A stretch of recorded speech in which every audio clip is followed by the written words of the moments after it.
Bakit Insan? Tama yung sinabi sa akin kanina. Dapat dalawin ko. Kailangan.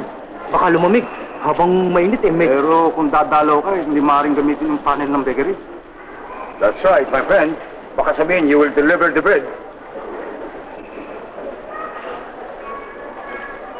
Lord, yung koting binibenta mo. Mercedes. Ayun, gagamitin ko bukas.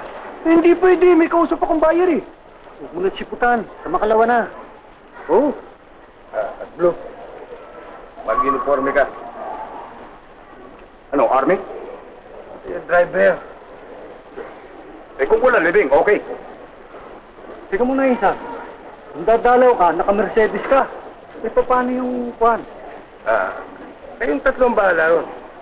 Mangulit pa kayo sa mga bata natin para makarkila tayo ng tuksedo. Tuksedo? Anong tuksedo? Gago, laki-laki mo. Yung tuksedo lang, hindi mo naintindihan. Tuksedo, yung ginagamit ng waiter. Yung ba yun? O, tarantado. Tinutukso ka lang. O, tama na yan, mga tuknoy. Hindi na kayo. Tuknoy.